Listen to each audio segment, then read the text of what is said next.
Olá, alunos do 9º ano, estamos aqui para mais uma aula de produção textual e na nossa aula de hoje ela vai ser algo bem diferente. Nós iremos fazer uma revisão dos conteúdos daquilo que seria com referência à apostila 2, né? Por mais que o material de vocês estão com todos os gêneros textuais do ano inteiro, né? O nosso material ele não está dividido em apostilas, então sempre quando chega o início ou o final de uma apostila, eu indico a vocês, né, o quando a gente está começando e quando a gente está terminando, que é justamente para vocês verem que aqueles gêneros também estão aí em consonância com o material, né, da apostila do que seria a disciplina de português, né? Então vamos para a nossa aula de hoje, que a gente vai fazer revisão de conteúdo. Então vamos lá.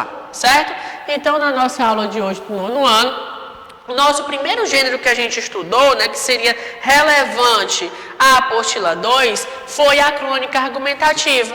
Então, lá no capítulo, na unidade 4, capítulo 1, a gente estudou a crônica argumentativa. Foi um gênero, né, que se repetiu de certa forma nos nossos estudos, beleza? E nós vimos de característica principal que a crônica, ela vai me falar algo do cotidiano, mas principalmente a crônica argumentativa, ela vai ter algo principal, que é a argumentação. Então, eu não vou simplesmente somente falar ou narrar um fato, mas eu também vou dar a minha argumentação. Eu vou fazer a minha análise daquele fato que eu narrei, né? Então, como característica, é bastante utilizado nos meios de comunicação, sobretudo jornais e revistas, né? Porque com base no que é noticiado, né? Por isso que a notícia também faz parte prima aqui da nossa crônica, né? Com base no que é noticiado, eu posso escrever uma crônica, porque a notícia me dá o fato em si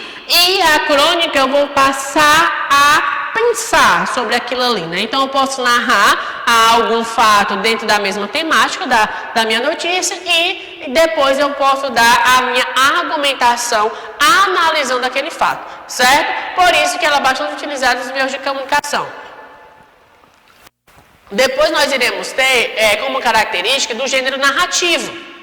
Como eu disse a vocês, a gente vai narrar um fato, né?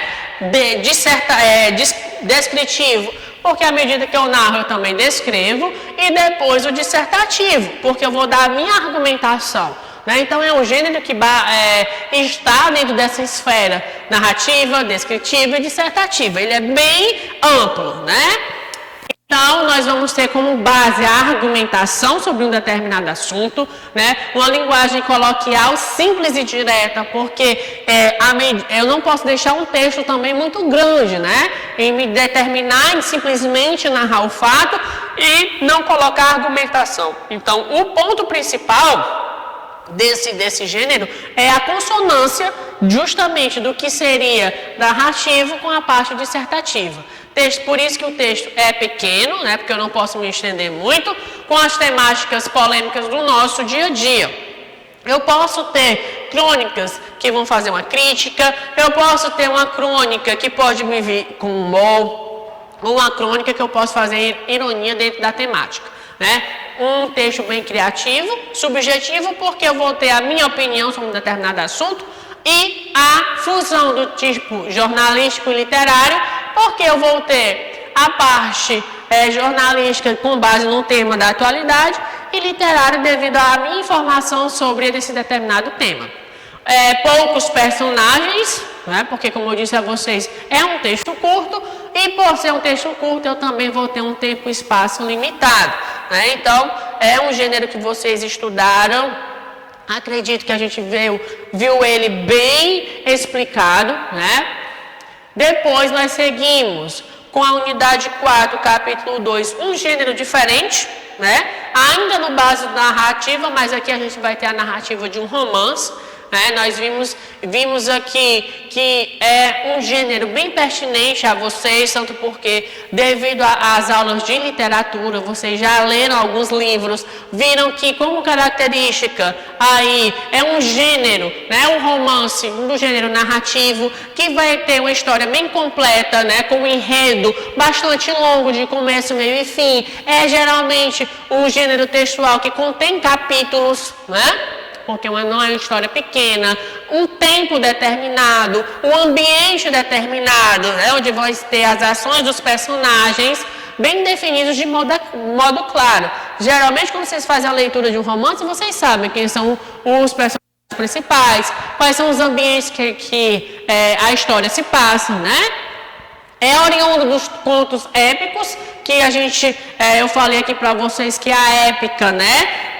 Justamente são textos narrativos, né? No período greco-romano, a gente tem a épica, que são a narração dos feitos históricos, certo? Mas ao longo do desenvolvimento da sociedade, da tecnologia, atrelada com a literatura, a gente viu que o gênero romance ele vem se desenvolver basicamente no século XIX, né, com o nome romance, com essa trama que justamente tem um longo aí dentro do enredo, né? Então é uma trama que tem um enredo bem longo e com distribuição de personagens. É próximo da realidade, porque aquilo que acontece com os personagens é bem próximo da nossa vida, né? Então ele fica bem real.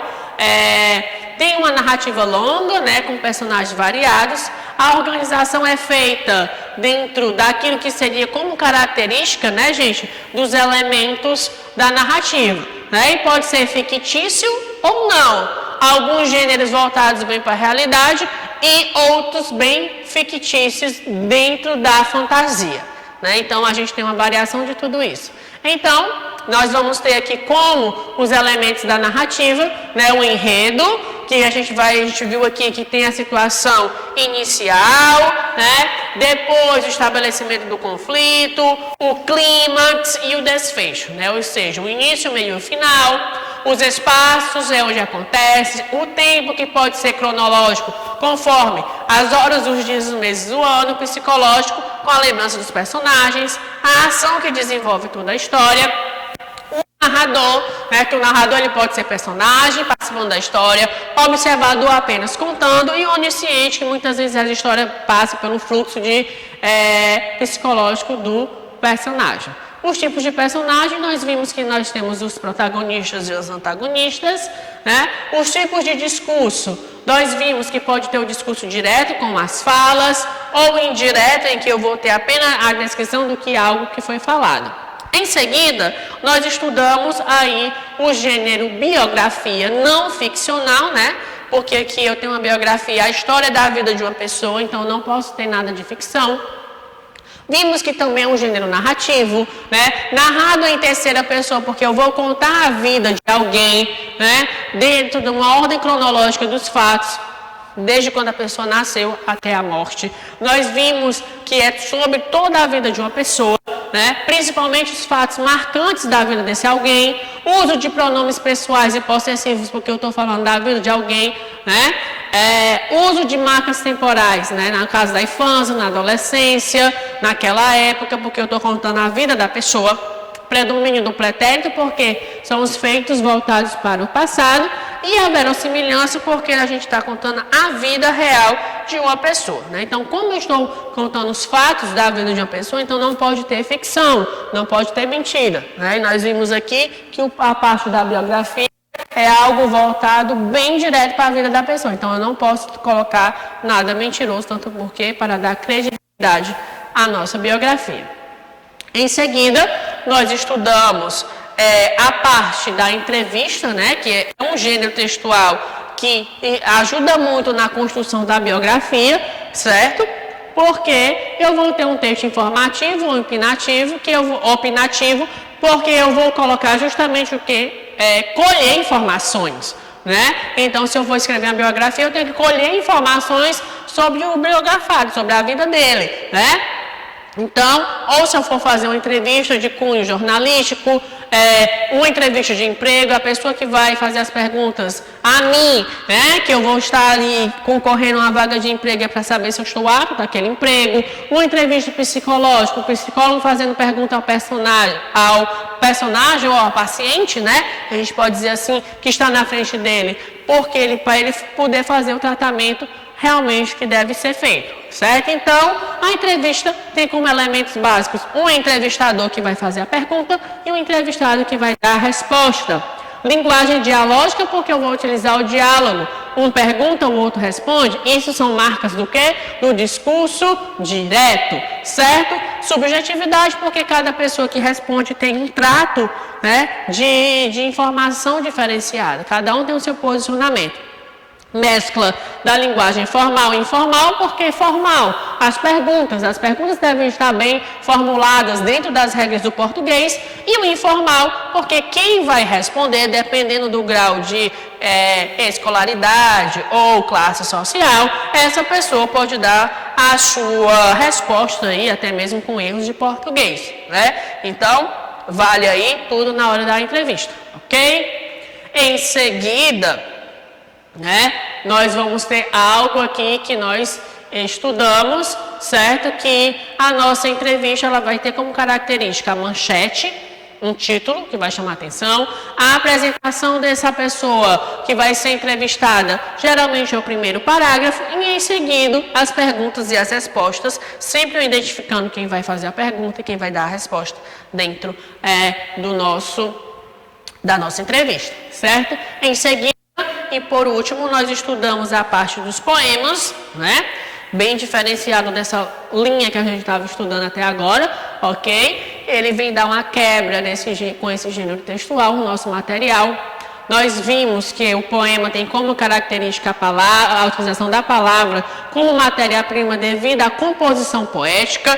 Vimos a estrutura, né, dos poemas, o verso, a linha do poema, o estrofe, né, que é o conjunto de versos. Vimos que um poema pode ter uma determinada sonoridade, com base no ritmo que eu vou colocar nas palavras, certo? De leitura desse texto, como também a rima que eu posso colocar nesse texto. As palavras podem se vir combinando para a construção de uma determinada sonoridade.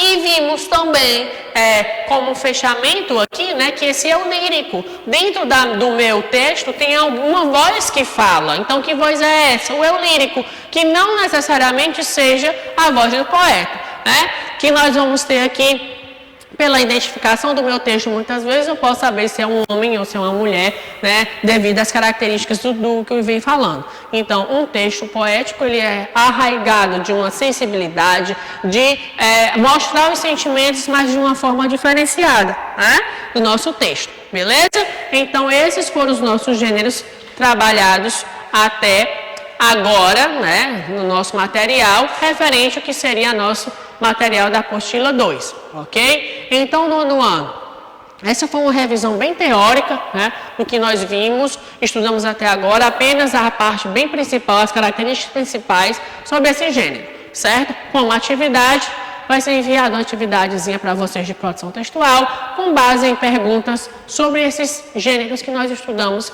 até agora, que a gente revisou agora na nossa aula, ok? Então, até a nossa próxima aula.